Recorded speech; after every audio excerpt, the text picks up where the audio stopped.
Well, hey, what's up? How's it going today? I hope things are awesome and wonderful wherever you find yourself in the world.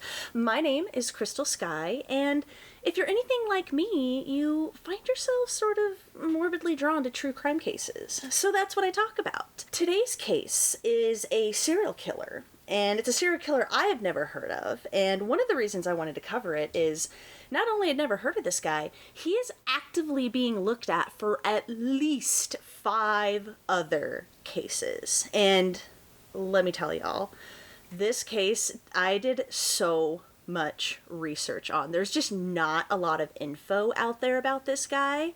So yeah, I had to get a book. I found a really awesome website. I'll give some shout outs throughout the video, and I found a YouTube channel that really helped me out. So I did so much research on this case, and I hope y'all are ready because it's a long one. I know my videos tend to run kind of long anyway. Okay, so with all that said, let's get into today's case. Now, remember 2 disclaimers that I put before I get into it. 1, we are talking about true crime here, so, we're talking about mature content, graphic description of crime scenes. Today's case in particular has a lot of sexual assault with it. So just be forewarned. 2nd disclaimer, I am in no way, shape, or form a makeup artist. I usually just plop down and kind of see what happens. Just kind of helps me do something on camera besides just staring at it. Okay, well, let's get into it. So, today's case opens on August 1st, 1978. Okay, so we're in the 70s, and we are in Madison, Wisconsin. There is a young man by the name of William Floyd Zamastil, and he's 26 years old, and he has promised to take his 27-year-old girlfriend and her 2 children, who are 5 and 8, school shopping. It's close to back to school, and he has agreed to take her and the children to Cop's department store in order to do some back to school shopping. Well, later on that day, the day that he's supposed to take them shopping, he, rings her up and is just, hey, my car broke down, and if you want me to still fulfill my promise to you and the kids, you're gonna have to come pick me up and drive us there. And so she's like, no problem. So she drives to the gas station that William says that he is at, and when she pulls up, he's drinking a beer, and he has a few suitcases with him, including a light brown suitcase with yellow stripes. Okay. So she picks him up, and they drive to a friend's house where William, ends up drinking some more. And then they finally end back up at her house, where he drinks to the point that he just kind of passes out. He's a sleepy drunk, apparently. And so at this point, his girlfriend is, rightfully getting a little annoyed at this point, right? So, she wakes him up and is just like, hey, are you still taking us shopping like you promised? You shouldn't break promises to the kids, that kind of stuff. And he's still drunk at this point, and so he's like, yeah, let's go. So they pile into her car, and she drives, of course, because William is still drunk, and the 2 children, who are again 5 and 8, pile into the back seat. Now, on the way there, William instructs his girlfriend to drive quietly and only take back country roads. And so the girlfriend has said that she was just like, okay, whatever, dude, that's weird, but she just wanted to get the shopping done. She's known William, or Bill as she has referred to him, since they were in grade school. So she just wanted to comply with him. She knew him. He's a big dude. He's 6'4", and though he had never abused her or children or anything like that, she just wanted to comply. She just wanted to get it over with and get her shopping done. So she takes back country roads, and when they are on one of these roads, William produces from one of these suitcases 2 guns, a 38 and a 45 caliber guns. And, if that's not intimidating enough, he then rolls down the window and starts just shooting indiscriminately out of the window. Just bam, bam, bam, bam. Just randomly, not pointing at anything in particular, just going to town, shooting out the window. Now, thankfully, He does not hurt or kill anyone with this weird act of what he's doing, but he just causes like a bunch of property damage. Like he shot up a bunch of road signs, and there were some farms whose like house windows got blown out. And, you know, so rightfully so, the girlfriend's kind of like freaking out a little bit. And she's asking him to stop. Not just because he could hurt someone, but because he is firing these guns so rapidly and so quickly that the shell casings are ejecting out of the gun, and they are just flying in the back seat, smacking her kids. And so she's like, you know, stop, what are you doing? You know, you're going to hurt someone, you're hurting my kids. And it isn't until they pull up to Cop's department store around 5 p.m. that William, you know, stops shooting out the window, and he gets out of the car and enters the department store. And the girlfriend, you know, her and her kids, they also enter the department store separately, and they head off to the shoe department. Now later on, she's ready to check out, but William's nowhere to be found. You know, she can't find him anywhere, and finally she gets so sick and tired of waiting for him that she just pays for the stuff herself and leaves with her kids. Meanwhile, just really being PO'd at William, right? Well, what is William up to? Well, this is now where we're going to talk about Mary Johnson. So, Mary Johnson is a native of Junction City, Wisconsin, and she actually works at the Cop's department store in Madison, where William and his girlfriend were. She actually worked at their corporate store in Stevens Point, but she had moved closer to town in order to be closer to her boyfriend slash fiance of 4 years, a young man by the name of Ronald J. Golinek, who was also 24 at this time, and he's an account examiner with the State Department of Health and Social Services. Okay, now Mary is described, you know, as a sweet young girl. Her parents were Mr. and Mrs. Norman Johnson. Again, a lot of the information that I got for this case, like the background information, was from newspaper articles, and this is the 70s, so a lot of couples were referred to back then as Mr. and Mrs. and then like the male's name. So just so you know that like I'm not doing that out of my own taste or anything. So yeah, she's the daughter of Mr. and Mrs. Norman Johnson. And yeah, so her and Ronald have been together for a few years, and they're actually going to get married this week. So remember, it's August 1st, and she's due to be married in front of about 120 people on the 5th of August, so in just a few days. Mary had long brown hair. She was a small thing, like 5'1", and yeah, friends and family just described her as just being such a sweetheart. She was at a high point in her life right now, you know. She was super happy.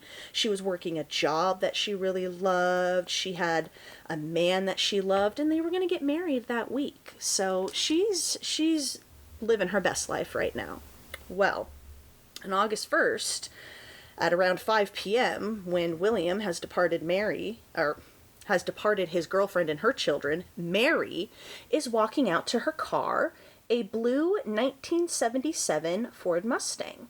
She was getting off shift of work. I also read reports that said she was just going on her lunch break, but regardless, she was walking to her car when William, out of nowhere, abducts her. He produces one of the guns that he has and orders her into her own car in the passenger seat, and he drives off with her and abducts her. William has said that he drove her around for about 45 minutes to about 2 hours, all that while talking to her. He ends up driving to the small town of Sauk City, which is in the southern part of the state of Wisconsin, and he pulls up to the August W. Derelith Park. And with the threat of the .45 gun, he orders Mary out of the car and onto a wooded path that is very secluded and is by the river. And William has said that he talked to Mary for a further 30 to 40 minutes before he led her deeper into the path and into an isolated area. And all that while, she's begging for her life at this point. She's like, I don't care what you do to me, just don't hurt me. She told him that she was getting married that week, and just really heartbreaking stuff. William instead orders her to undress, and it is at that point that he rapes her. Now, afterwards, Mary is just begging for her life, saying, quote, "If you let me go, I won't tell anyone," which is just so heartbreaking. I can't imagine what she was going through at that point. But instead, William gets up, he loads a shell into the .45 gun, and upon hearing him loading the gun, it is said that Mary, she's on her stomach. William has ordered her on her stomach. She looks up over her shoulder, sees what he's doing, and then lays her head back down with her head in the crook of her arm, just like resigned to her fate. And William gets on top of her and shoots her once in the back of the head, killing her instantly, which, that's just so effing awful. Now, William gets up, gazes at her for a little bit, and then walks back to her car.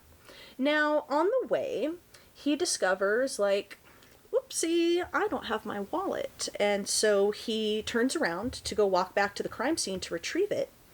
But get this, for some reason, he thinks better of it and just continues walking towards her car and drives off.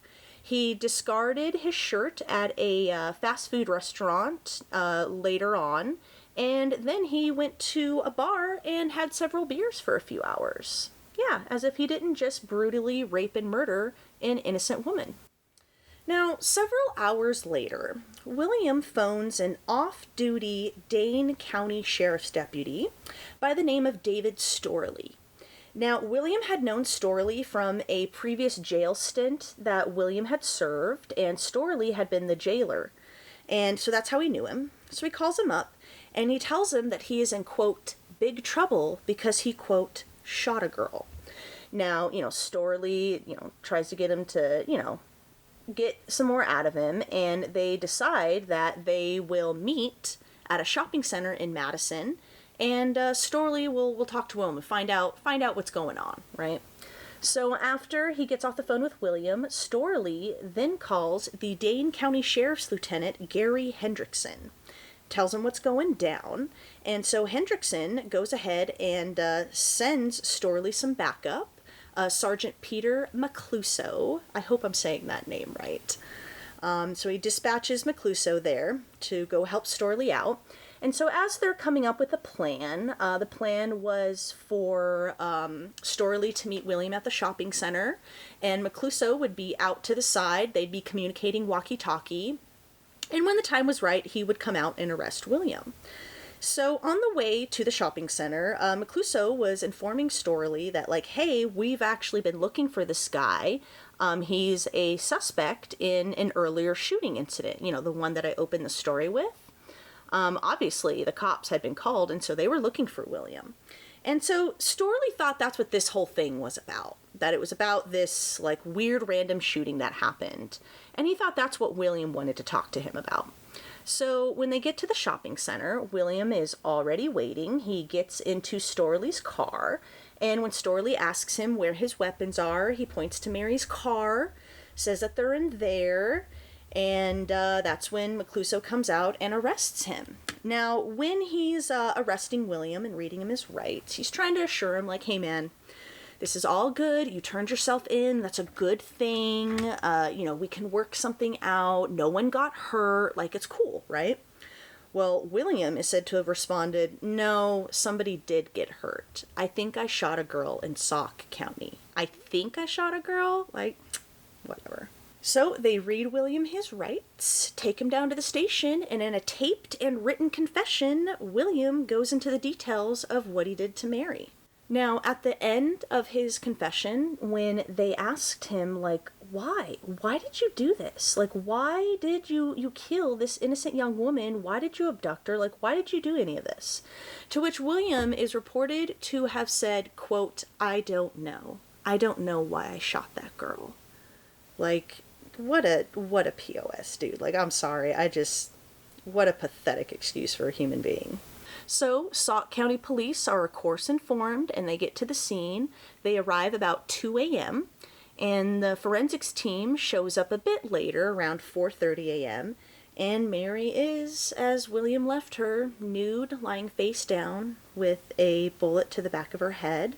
An autopsy determined that the bullet had severed her spinal cord and her left carotid artery, which is that like main artery in your throat, and killed her instantly.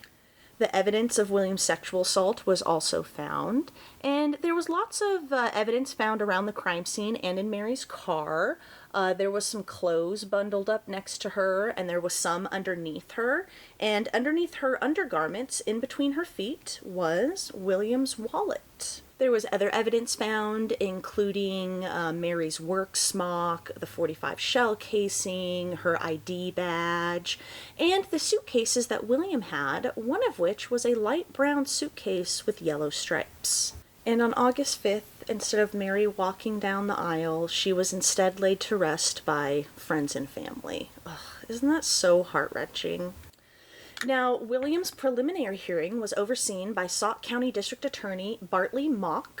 I'm going to guess that's how you say his name, M-A-U-C-H. I'm just going to pronounce it Mock. So sorry if that's not right. So it was overseen by Sauk County District Attorney Bartley Mock, and William's attorney was court-appointed attorney Guy Reynolds. Now, at one point in the hearing, right, Storley is called to testify, and he's kind of just testifying to, his involvement in the case and what happened, how he came to be involved. And in the middle of his testimony, right, William is seen leaning over to his attorney and, whispering something, and he apparently did not like what his attorney told him because they were kind of, visibly sort of like arguing a little bit, right? So finally, William interrupts Storley's testimony and just says, "Your Honor, can I ask a question even though my attorney doesn't want me to?"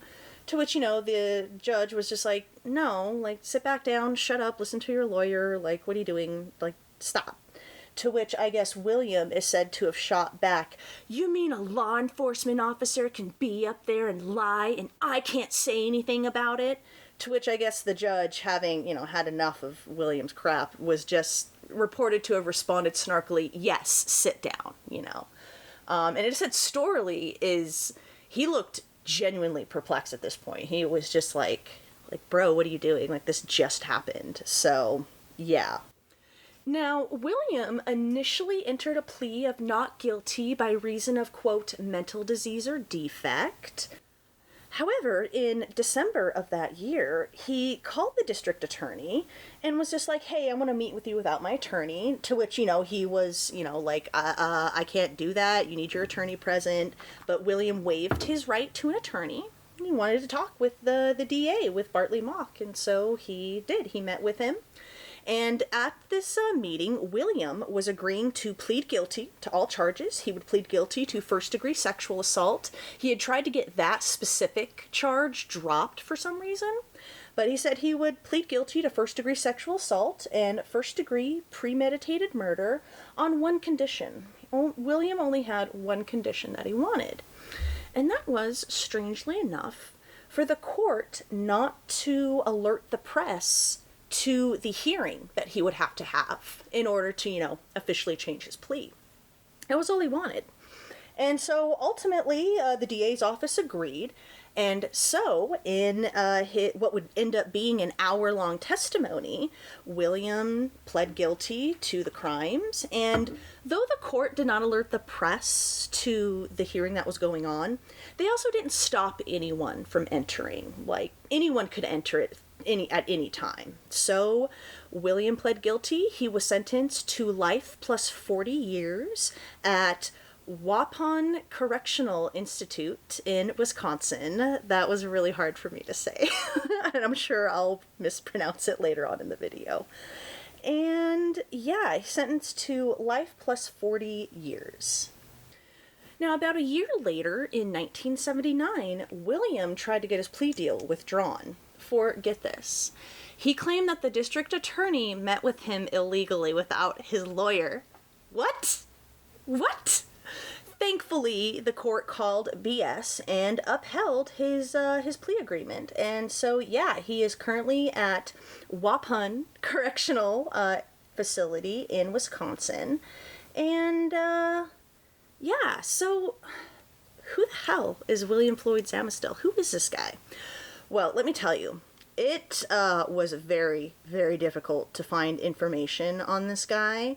And what I could gather from his background and like his life previous to this was a lot of work. So I actually want to give a special shout out to this awesome book. It's called Gazing into the Abyss, Serial Killer William Zamastil, His Victims, and Other Killers.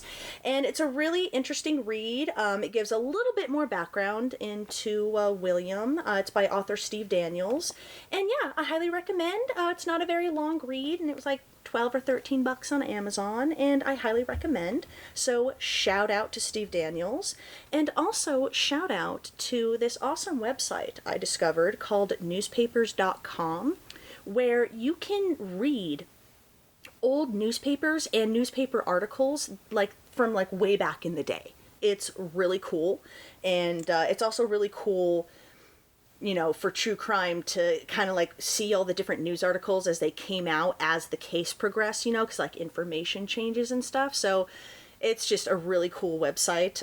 No sponsors or anything, of course. I just wanted to give a shout out because I've really enjoyed that website. So anyway, let's get into who in the world is William Floyd Zamastil, right? So, like I said, information is kind of sparse. He's never done, like, any interviews or talked about his past or his childhood or anything. So, again, kind of hard to get some info from him, all right? But we do know some things. We know that he was born on May 17th, 1952 at St. Mary's Hospital in Madison, Wisconsin. His parents were Mr. and Mrs. Chester Zamastil, and he has 3 older siblings and 2 younger brothers. It is said that he grew up in the Madison suburb of Middleton, and his upbringing was described as, you know, pretty happy and average and normal. There was nothing, you know, no abuse or trauma that anyone could discern. However, for whatever reason, starting around the age of 15, William started running away chronically, like running away all the time. And he ran away so often that he actually got placed in a juvenile, like, mental health facility for evaluation.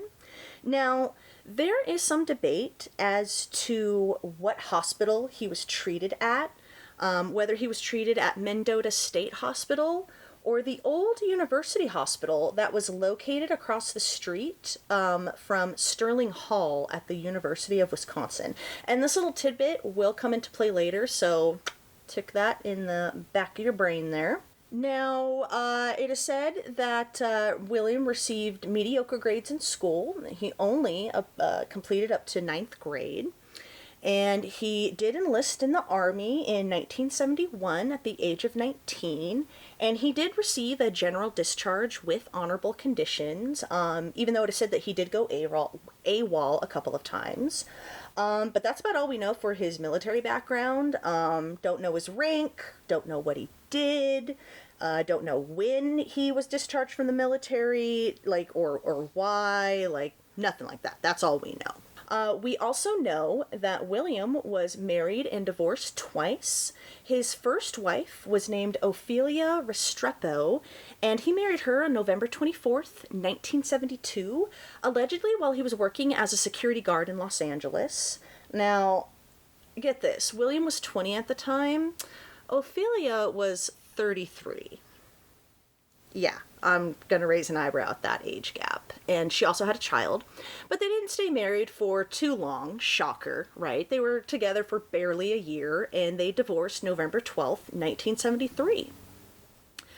William led and lived a very, like, nomadic, drifter-esque lifestyle, which just kind of adds to the problems of trying to find out more about this guy, since he doesn't want to talk. And, you know, lived back in like the 60s and 70s where it was much easier to do that, right? We know that he lived in Southern California towns such as Barstow and Needles, which are in the desert. He worked as a mechanic. And before Yeah, before he had moved back to Wisconsin in 1978, the year he murdered Mary.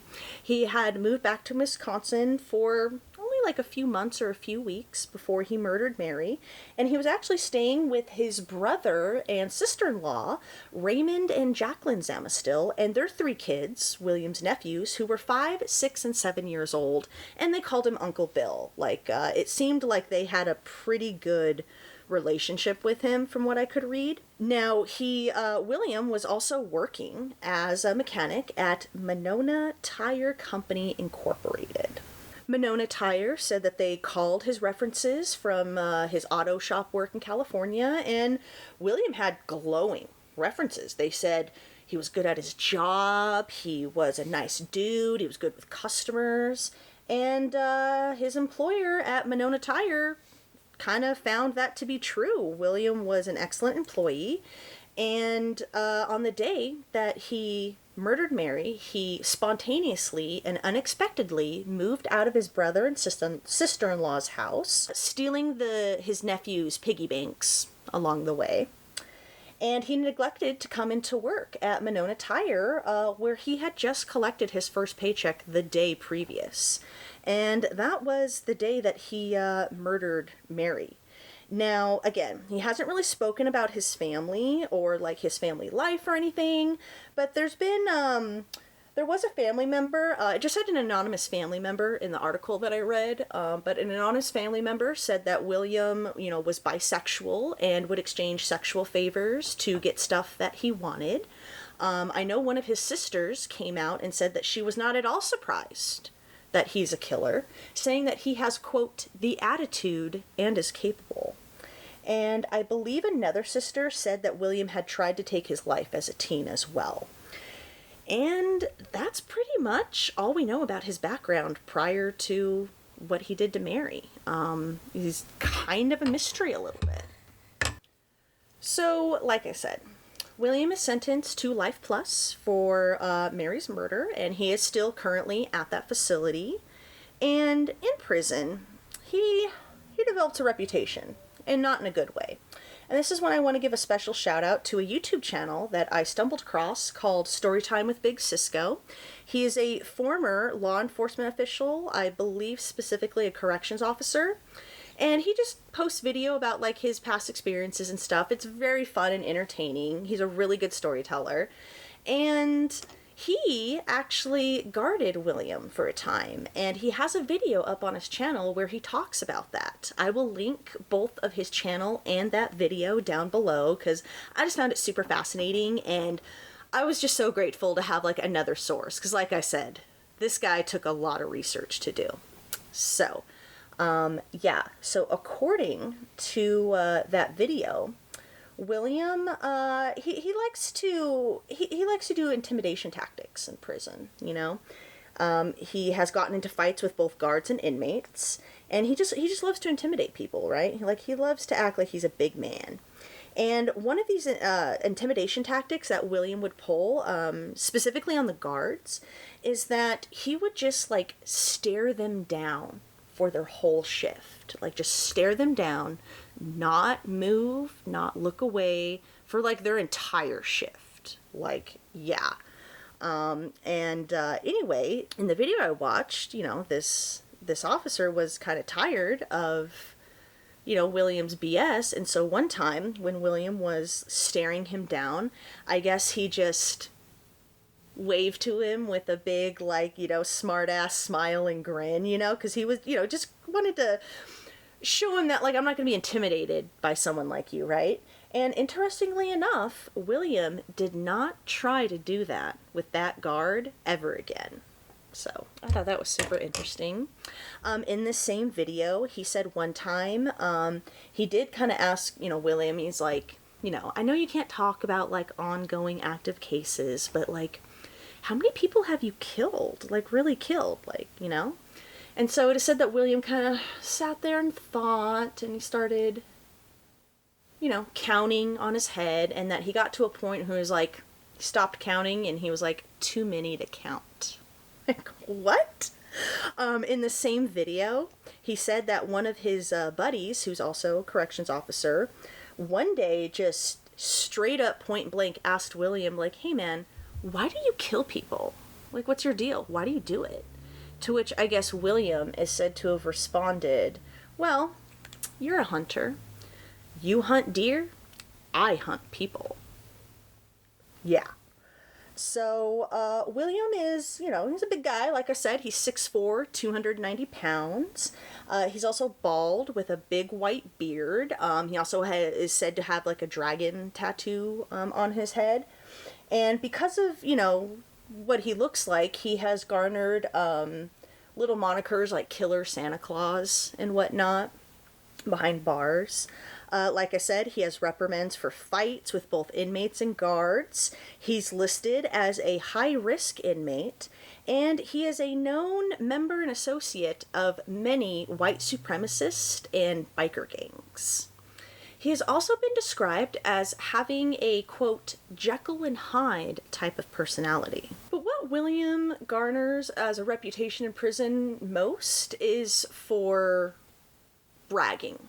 He brags about all of the murders that he has done, and murders that, like, they never caught him for. And it is actually due to these humble brags that William would be nailed for 3 additional murders while he was serving time for Mary's murder. Yeah.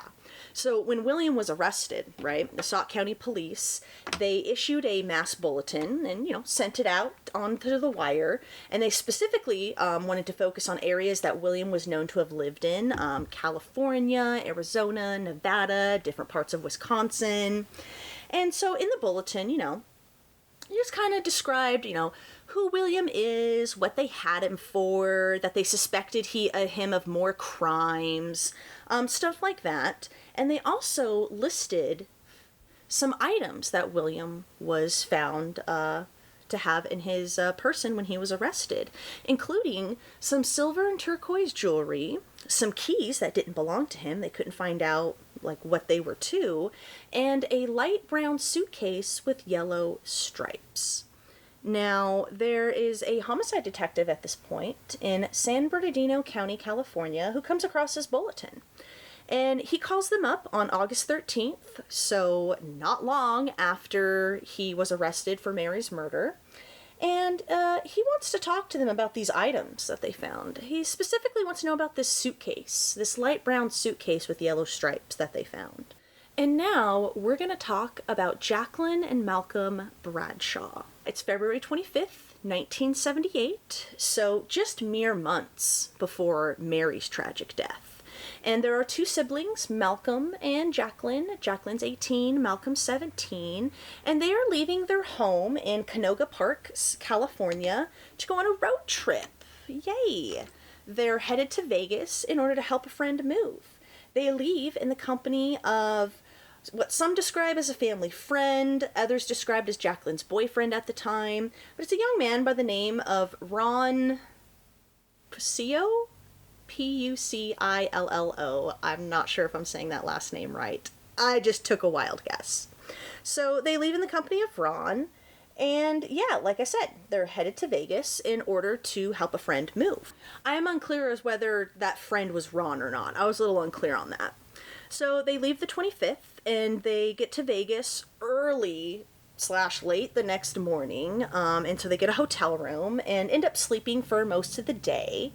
And waking up early that evening, and at some point, Ron, Jaclyn, and Malcolm are just driving through Vegas, and Ron's pickup truck that they were driving in breaks down.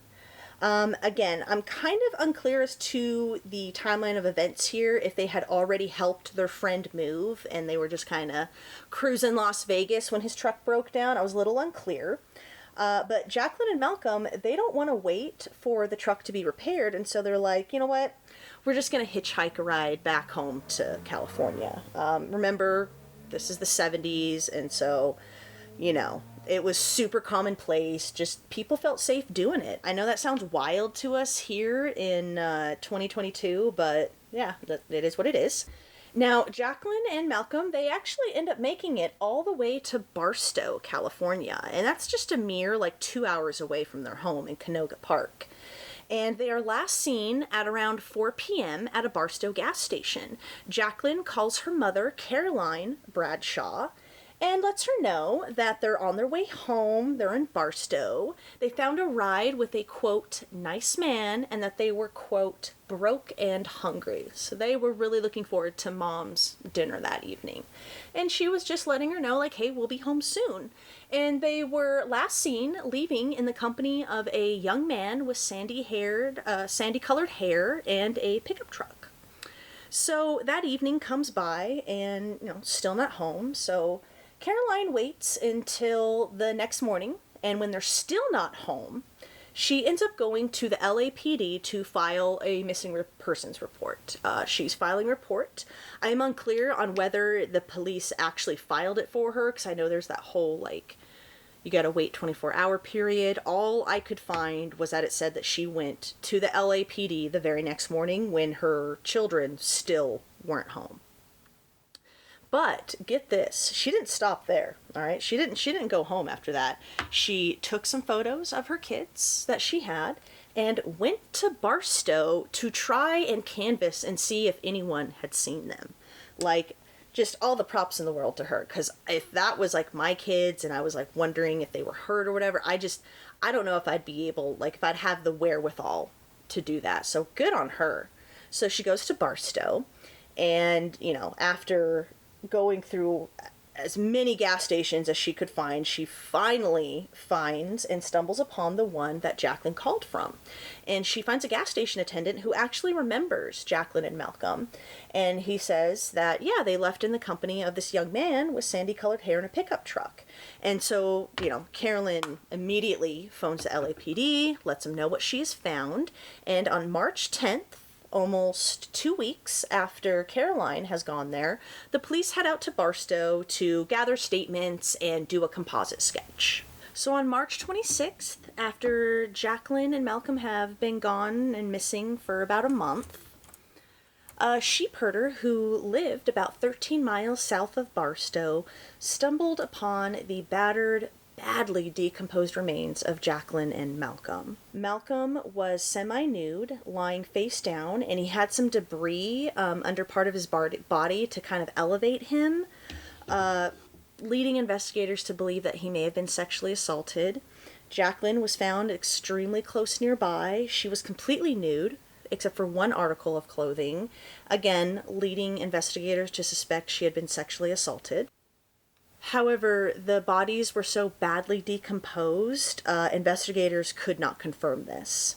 Now, the ground around the bodies was disturbed, indicating that the struggle and the murder happened right there, and there were also some items missing from the siblings, including Jaclyn's silver and turquoise jewelry and some keys, and Malcolm's light brown suitcase with yellow stripes.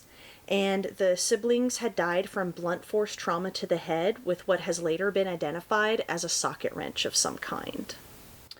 So Jaclyn and Malcolm's case quickly went cold, and it wasn't until the Sauk County police had sent out that bulletin that homicide detective in San Bernardino County, some flags went off, and he called them and wanted to know about that suitcase. And again, he called them on August 13th, so not long after William has been arrested for Mary's murder.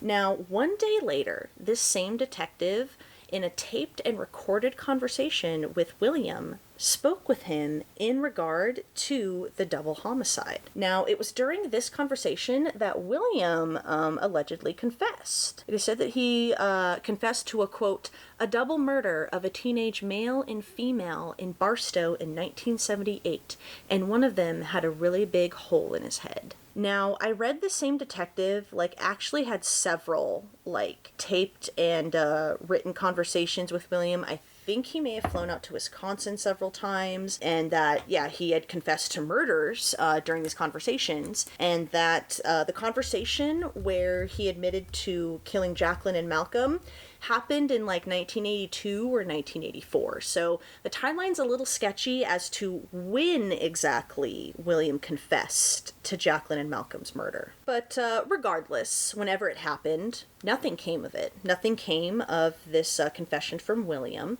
And in 1984, William sent a letter to the San Bernardino District Attorney's Office confessing to Malcolm and Jaclyn's murder and agreeing to being extradited to California to face charges. His only stipulation was that he would continue serving out his time in Wisconsin. It is said that he wrote in the letter, quote, "It really makes no difference to me whether or not you people give me any time for any of the crimes I committed out there in the past." But, for whatever reason, again, nothing came from this letter that William sent. Nothing came of it. It wasn't until June 18th, 2003, 25 years after Jaclyn and Malcolm were murdered, that William would finally be charged with the double homicide. Now, it is not known what exact evidence came to light. All the district attorney's office would say is that new evidence had come to light that linked William to the murder and that they were charging him. And so he was extradited to California in September of 2003. Now, at the trial, Carolyn, Malcolm, and Jaclyn's mother identified the items as her children's. She had identified them way back when, and she reiterated this at the trial. And William, he was pleading not guilty. That's why they had to have a trial. He pled not guilty. In fact, he accused law enforcement of making him, quote, the fall guy, because they had a bunch of cold cases that they couldn't solve. The judge also threw out William's 1984 letter that he had sent to the district attorney's office, saying that it could be interpreted as part of a plea negotiation. So, even with all that, though, him pleading guilty or not guilty and then having a trial, he ultimately did plead guilty. And he got, I believe it was 2 life sentences, and he was flown back to Wisconsin to continue his time for Mary's murder. Now, as stated before, William loved bragging behind bars. He loved bragging about all the murders that he had committed. And it is because, again, of these humble brags that he would again be charged with an additional murder while behind bars. He had bragged to several inmates about a murder he did of a, quote, cop's son out west who he had murdered and buried on a military base in Arizona. And so now we are going to talk about Lisa Jo Shaner. So it is May 29th. 1973, 5 years or so before Malcolm, Jaclyn, and Mary would be murdered. And, so it's May 29th, 1973. And Lisa Jo Shaner, she's 22 years old at this point, and she's having a really good evening. She's very excited. Her husband, Gary Shaner, is due back from his leave in the Army. He was sent on assignment to Okinawa, Japan. And he was going to fly into the Tucson International Airport, and Lisa was going to pick him up. And she was really excited and looking forward to it. She hadn't seen her husband in a long time. Lisa's father was an FBI agent, and his name was James Miller. And he was at the house that evening because, you see, Lisa had gathered all of the friends and family together for not just like a surprise welcome home party for Gary. It would also be the first time that Gary would meet his son. Lisa had been pregnant with their son Brady when he had been stationed in Japan, and they also had a 2-year-old daughter at this point. And so, it was going to be like a nice welcome home, like meet your son. Like, Lisa was just super excited. Now, James, her father and FBI agent, was, of course, concerned. He didn't want her to go pick him up. He was like, let me go, pick him up. And Lisa was like, no, Dad, no, I want to go see my husband. I want to pick him up. James even tried and begged Lisa to, let me at least accompany you. Let me at least go with you. But she declined and was just like, you just stay here with the kids and the fam, and I'll be back. So she left the house at around 9 p.m. And around 10:30, Gary calls the house. And James answers. And he's asking, like, who's gonna pick him up? Hey, is anyone gonna come pick me up?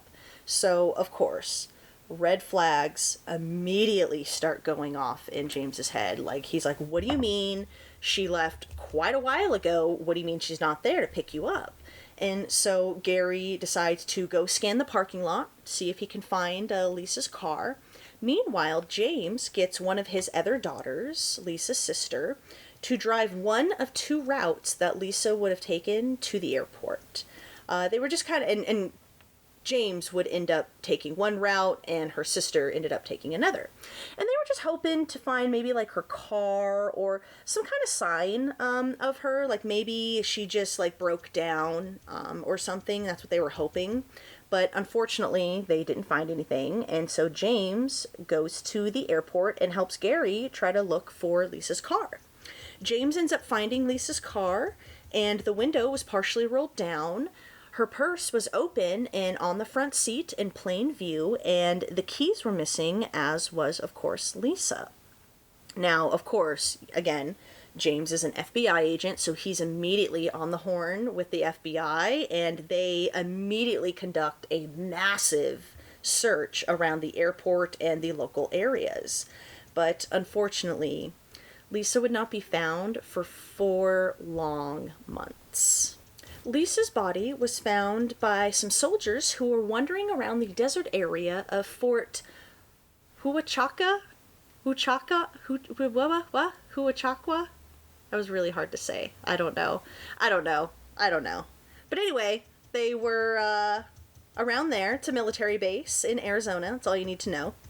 And they stumbled upon Lisa's badly decomposed remains on September 16th, 1973. She was really badly decomposed because she had been exposed to the elements in that 4 months.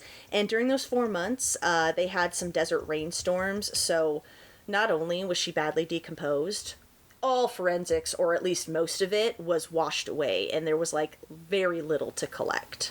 Lisa was identified by her wedding ring, which was still on her finger, and her case was pretty much instantaneously cold. There was very little leads, very little evidence, just very little to find out like what exactly happened to her, despite, remember, this was an FBI agent's daughter, so despite massive FBI involvement, just nothing was coming of it. James even put up a $10,000 reward of his own money for any information that led to an arrest, but, nothing. For some time, it was thought that another serial killer by the name of Gregory Barker may have been responsible, but he was ultimately ruled out. And as if like this already wasn't sad enough, even sadder was that James Miller dedicated the rest of his life and career to finding out what happened to his daughter.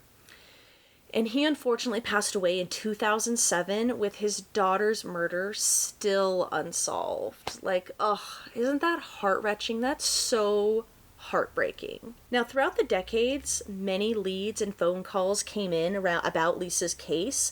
One time, even a phone call to James himself, but again, it wasn't until William was bragging behind bars that Lisa's case would finally be solved.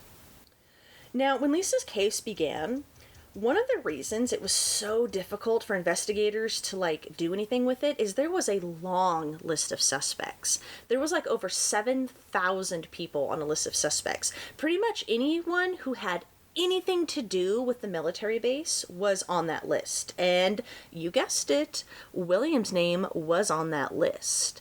I think he may have served time at that military base. I can't remember about that. But William's name had been on that list, and it looked like it had been added there around 1979, because I guess around this time, William was, of course, bragging to an inmate about murdering a cop's son. And every detail that he gave this inmate matched Lisa's murder perfectly, except it was just the wrong gender. But I guess, lack of evidence, plus a whole other, other leads and a whole bunch of other suspects just kind of caused William to sort of fly under the radar. And so, as we've seen before, nothing really came from this confession to an inmate. it actually wouldn't be until the early 2000s that William would finally be brought to justice for Lisa's murder. So, Eli Nunez, he's an inmate serving at Wapone with William. I'm pretty sure I said that wrong, but it's okay. It's okay. We're moving on. So he's serving with William, and he's serving an 80-year sentence for his role in a robbery that took place where a store clerk was obviously robbed, beaten, and raped. Eli had been part of a street gang at the time, and he had been sentenced to 80 years. Now, it is said that William, though he liked to brag to inmates, he particularly liked to brag to other inmates that were also serving, like, life or near-life sentences. I guess for some reason, I don't know, I guess he thought that they wouldn't, like, use that information against him in any way, and it's like, well, yeah, maybe they couldn't get time off their sentence, but they could probably trade that info for, I don't know, some other amenities behind bars. I don't know. But that's what it says, is that if you're serving life or near-life sentences, William is more keen to confess. So Eli is working as a janitor, right? We're in like the early to mid-2000s at this point. He's working as a janitor with William, and William starts talking about this rape and murder that he did of a cop's kid, and he's real proud of this fact. Like, it really, like, makes him excited, I guess. Like, that's like his biggest brag, is I killed a cop's kid. And he started going into detail, telling Eli about how she begged for her life, how she even said, like, my dad's an FBI agent, please don't do this. And again, like, that just excited William more. And so he had even shown Eli a picture of Lisa that he had gotten from one of her missing posters. And so, you know, he's going into all these details. And Eli, when he went to prison, he decided to get himself right. And so he has and continues to rehabilitate himself. He distanced himself from his gang life, which, you know, mad props, that is not an easy thing to do and still be alive. He has found religion and has found Jesus, and he has just tried to take steps to rehabilitate himself and just go on a better path. So good for him. So he's at this point in his life when he's working with William, and William is talking about Lisa's rape and murder. He's horrified. Eli is horrified at this. And so as soon as he can, he informs authorities. And in 2011, Eli agrees to be flown to Arizona in order to testify against William. Because you guessed it, William was pleading not guilty. Like, isn't it funny? This guy, like, he sits there and sends letters that are like, oh yeah, I don't care if you give me any time, and acting all big and bad and tough. But whenever he gets nailed for a crime, he makes everyone go through the whole dog and pony show of a trial. And it's like, bro, like, they got you. Just confess already, you know? Like, I don't know. I thought that was really funny, how he acts all big and bad and tough and bragging about all of his murders and like, oh, I don't care if you give me time. But then decides to do this nonsense, plead not guilty, and, you know, deny confessing and all that stuff. It's infuriating. So Eli is flown to Arizona, and he's transferred to a different correctional facility while there. And Eli has said, I came across this article that was talking about Eli and kind of like his little life story. It came out in 2021. And he was talking about how when he got to Arizona, almost all the inmates knew he was there to testify against somebody. He was talking about how apparently inmates know that when you're transferred from one correctional facility to like another that far away in a different state, apparently, like, you know, assuming you're not the one on trial, chances are you're there to testify against someone. And Eli has said that he was threatened and he has been physically assaulted because he testified against William. And it is because of Eli's testimony and some new DNA evidence that came to light that matched hairs on Lisa's body to William that William was found guilty and sentenced to another life sentence for Lisa Jo Shaner's murder. And he was flown back to Wisconsin to continue serving out his sentence for Mary's murder. Now, those are the official murders that William is behind bars for. And like I said when I started this, right, he's actually being looked at for other homicides, at least 5 that I could find reference to. Now, I want to briefly go into just 3 of the cases that he is either a high person of interest in or the main suspect in. One of the reasons it's hard to pin William to these murders is not just because of like the drifter-like lifestyle that he led, the fact that his crimes took place in like the 70s, so you know we don't have as much technology or DNA at the time. It's not just those factors that make it difficult. It makes it difficult because William is not like most serial killers. You know how most serial killers, they kind of have like an MO that they follow, right? Or they have like a victim physicality that they are attracted to. Not William. William is more of like an opportunity killer. I've seen him compared to like a spree killer even, where he seems to kill whenever the mood takes him, whenever he feels like it, you know? And he's also an opportunity killer, killing people that are just opportunistic, killing with weapons that are opportunistic, which you can kind of gather from just the murders that I talked about, right? Like, aside from being sexually assaulted, like, everyone sort of died differently, right? Whether it was from a gun or blunt force trauma, like, it's kind of hard to pin that kind of killer down. And so that's another reason why it's very difficult to definitively get him for these crimes. Now, the first case that I will get into is theorized to be William's first kill, if he is in fact responsible for it. So now let's talk about Christine Rothschild. So May 26th, 1968, Christine Rothschild is 18 and she's a freshman at the University of Wisconsin, and she heads out that morning as she usually does, as on her early morning walk. She loved jaunting across campus early in the morning before everyone woke up. She was the daughter of Mr. and Mrs. Emanuel Rothschild, and she had 3 sisters. An older sister named Roxanne, who is 24 at this time and is a fashion designer. And she has 2 younger sisters who are still in high school, Arlene, who is 16, and Suzanne, who is 14. Now, Christine had just graduated from Senn High School the summer before. She had been class president, she was super popular, and she had even done some modeling work. She was a native of Chicago, and friends said that she was loving campus life, you know. She just took to it really well and was just really enjoying the freedom, enjoying the classes, and she was doing well. She made the dean's list her first year, and she wanted to be a writer of some sort. And so, you know, things were going pretty well at this point. And though she was really enjoying college life and campus life, friends said that, you know, a couple of times she did sort of voice concerns over a feeling of being, like, watched or spied on, you know? You know that feeling? Friends said that she had reported, you know, a few times feeling that way. So that morning, she leaves her house, and she's wearing her mini skirt, her go-go boots, and a coat, and her umbrella. And she left sometime, probably around 4, if not a little earlier. And we know that she had a little bit of breakfast. She had a spinach salad before she headed out on her walk. She is so much healthier than me.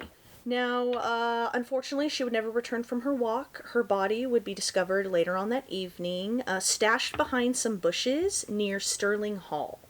And she was discovered by a student worker. And now, the whole scene of her body, she had such a violent death, and the whole scene of how her body was found seemed to be like staged and thought out. She is said to have been intricately posed on her back with her head resting on a concrete ledge of a window, and underneath her head was a finely made men's handkerchief. Her face had been battered real bad. Both sides of her jaw had been broken, and 4 of her ribs had been broken, and her head had been severely beaten in. And if that wasn't terrible enough, she was also stabbed in the torso around 14 times, with the killing blow coming when it stabbed her, went right through her heart. The lining of her coat was also torn off and used as a garrote, and her sheepskin gloves were shoved down her throat. And I don't know if you want to say thankfully, but like those last two things, they were done post-mortem. So I don't know, at least I guess she was dead, didn't have to suffer anymore, but oh, that's just so awful. And her boots had also been removed, and her pantyhose were missing, and her boots had been put back on post-mortem, so the killer took her pantyhose.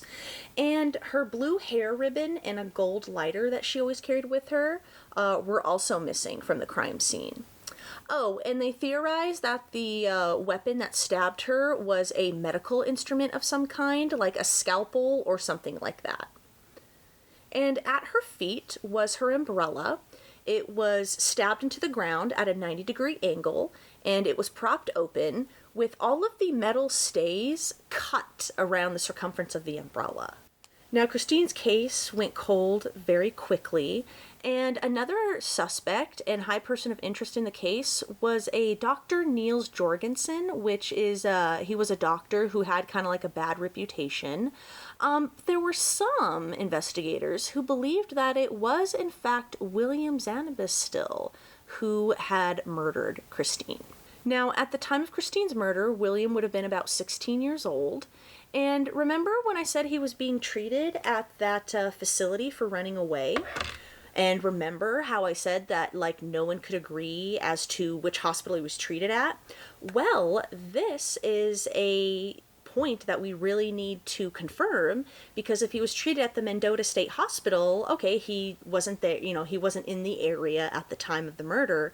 However, if he had been treated at the old University Hospital, well, that was right across the street from Sterling Hall, where Christine was found, and so it is theorized that William could have easily, kind of spied on her, caught her routine, and whatnot. So it would really be nice to confirm where exactly he was treated.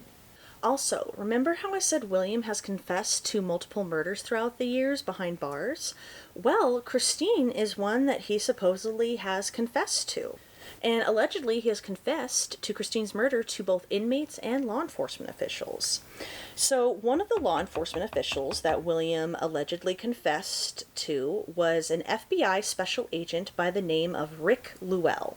Rick Llewell was on the Lisa Shaner task force, and he claims that William not only confessed to him that he killed Christine, but he was actually going to plead guilty and was going to work out a plea deal. But ultimately, William would back out of this plea deal. Now, this has apparently been confirmed by one of William's former cellmates, who said that William talked about an old homicide at some point in Madison where a student was killed. Now, he claimed it was his, quote, first kill, that he was 15 or 16 years old at the time, and that he had joined the army not long after, so he didn't know what had happened with the case. The inmate has said that he believes William named the victim as either a Chrissy with a K or a Christine with a K Rothschild, and that the murder occurred in 68 or 69. This same inmate claims that William ultimately backed out of the plea deal because of the new institution he was going to be serving his time didn't have chunky peanut butter. Now, again, I'm not sure. Information on these cases that I'm going to be talking about towards the end of this here, like, information is sketchy at best. There's not a lot of information. So because that's always been one thing that William has demanded with a plea deal, right? Is like he wants to keep serving in Wisconsin at the same facility that he's at. So I'm not sure what happened. And let me put on my little falsie here, and I will let you know what else happened. So, Special Agent Llewell has said that part of the plea agreement that he had with William was that he would continue to keep serving his time where he was, right? But apparently, Special Agent Llewell, he retired before, anything could really be done with William's plea deal, before, the official paperwork could get going, before all of that. And it wasn't until he came back many years later to work on some cold cases that he found out that the Attorney General's office had completely botched this plea deal that he had worked up with William. Nothing had happened with it. And so when Special Agent Llewell went back to William all those years later and reminded him of the deal that they had, it is said that William just, blew him off and was just sort of go F yourself. And, as of the recording of this video, Christine Rothschild murder remains unsolved.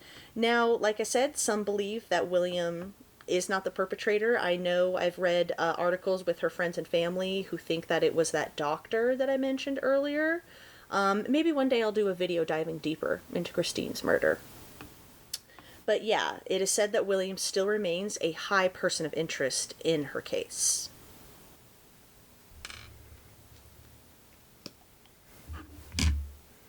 Okay, sorry, I cannot put on my falsies on camera. I don't know how those other girls do it, but I cannot. So that's one murder that William is a high person of interest in, and like I said, it is theorized to be his first kill, if he did in fact do it. Another murder I will briefly go into is the murder of Nikki Lee Bunch. So let's talk about Nikki.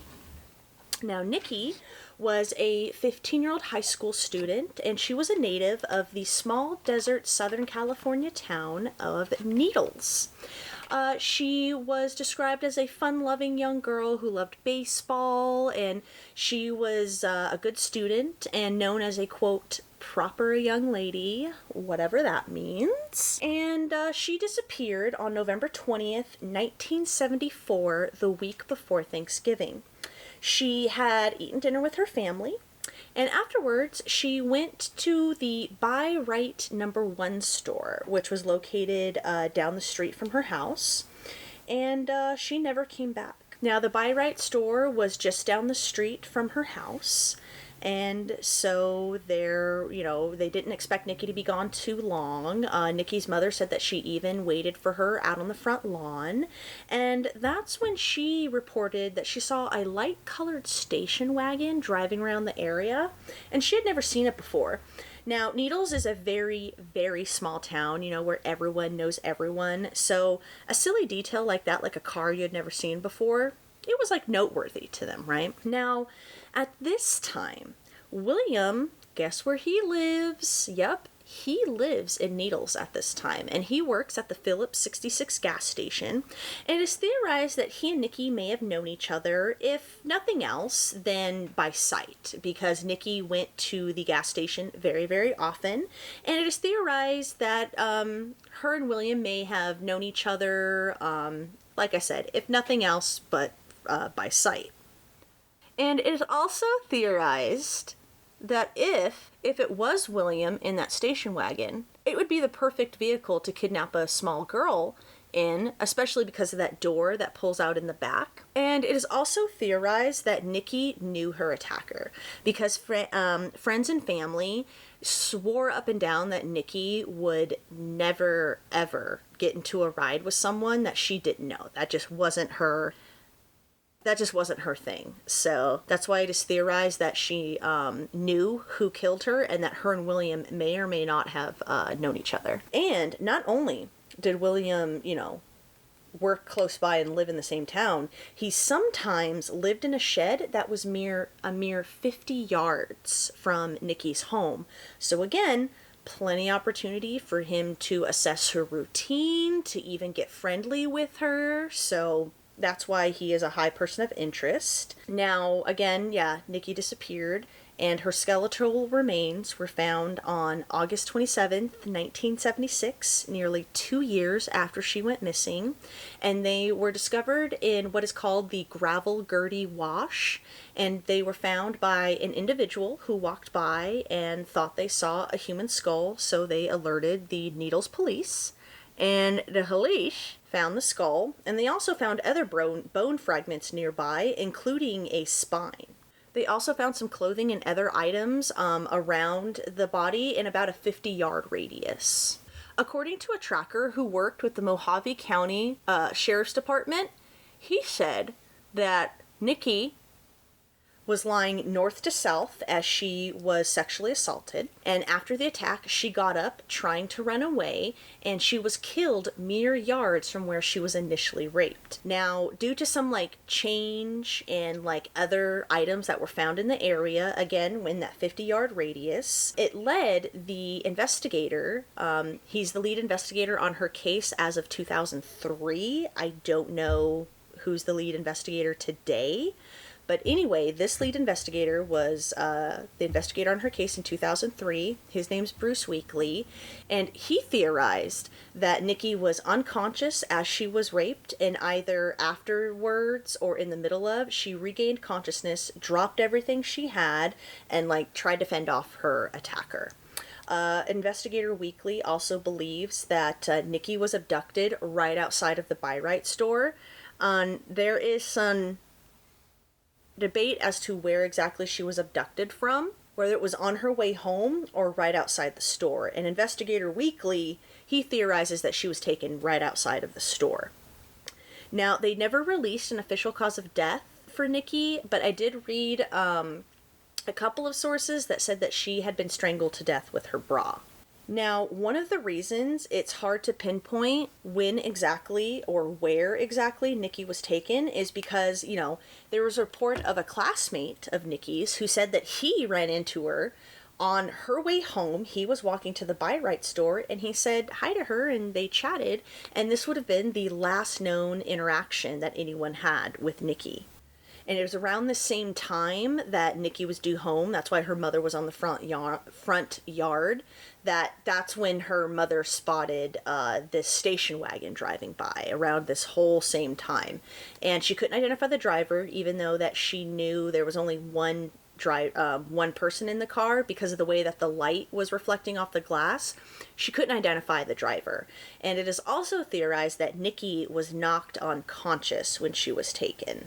So yeah, not a lot of facts to go on, just a lot of theories and investigators' opinions when it comes to this case. And as of the recording of this video, Nikki's case is still unsolved. It's still an open investigation. In 2003, when William was nailed for the Bradshaw murders, it did renew interest in Nikki's case. But yeah, it ultimately led nowhere, and yeah, it still remains unsolved. In the 1980s, Nikki's family and friends and other residents of Needles, they pooled their resources together, and they created the Nikki Bunch Memorial Park, which actually is still in operation to this day. It hosts baseball games and other community events.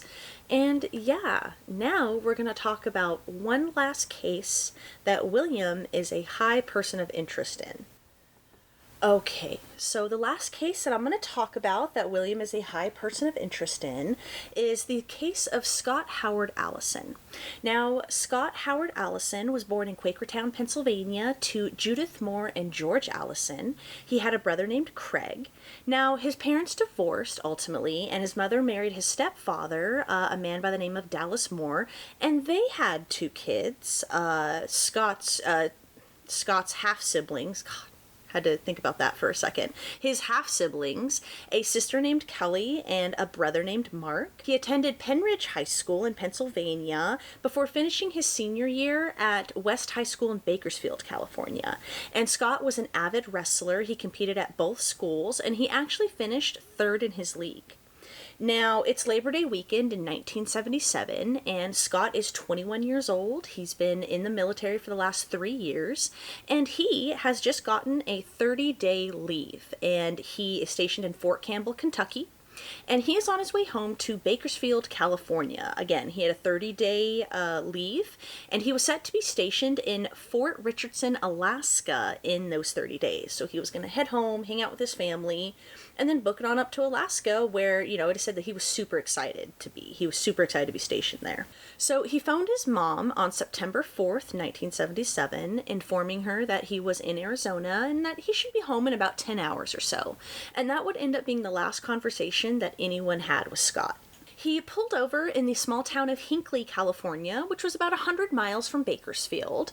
And he pulled over because, he was getting sleepy, and he decided he was going to go camp out under the desert stars. And someone who was born and raised in the Mojave Desert, this is very common. You can see lots of stars at night, and lots of people just love to camp out in the back of their truck, just lay out a sleeping bag, and just gaze at the stars and go to sleep. And that's exactly what Scott did. He pulled over his car, got out a sleeping bag, and went to sleep. And unfortunately, Scott would never wake up. His body was discovered on Monday, September 5th, 1977, by a Hinckley resident, a 10-year-old boy, and authorities believe that Scott had been attacked sometime between midnight and 4 a.m. as he slept in his sleeping bag. He was identified through his military ID that was found in his duffel bag, and the duffel bag was found alongside Highway 95, which, get this highway is 12 miles south of Needles. So, Scott's car was also stolen. It was a yellow 1977 Chevrolet Monza, and it was missing. And it had been reported at a cafe in Needles. It was supposedly reported there. And it was also spotted at a gas station 30 minutes later, allegedly with 2 male occupants inside. Authorities finally found Scott's car a few days later, September 19th, excuse me, not a few days later. September 19th, his car was finally found, and it was parked in front of a casino in Gardena, and it was locked and out of gas. Now, it is suspected that William is, the perpetrator of this murder because it just fits exactly how he kills. Opportunity killer, he lived right in that area at the time, and yeah, that's about it though. That's all the evidence they have. There's nothing else about Scott's case. It has been cold and unsolved as of the recording of this video, but William has been looked at as a high person of interest. And yeah, that is the long, twisted, bizarre tale of William Floyd Zamastil. And please tell me, have you heard of this guy? Am I just out of the loop? I'd never heard of this guy. I was just Googling, murders that happened, in areas that I lived, and I came across this article that talked about how the Mojave Desert was, a huge, body dumping ground. I think they said it was, the biggest one in the U.S., I believe, is what they said. And they briefly mentioned William's name in regard to the Scott Howard Allison case. And so, yeah, I went down that rabbit hole. So please let me know down below, have you heard of this case? Are you even still here? Because this was a super long recording. Thank you if you stuck around this long.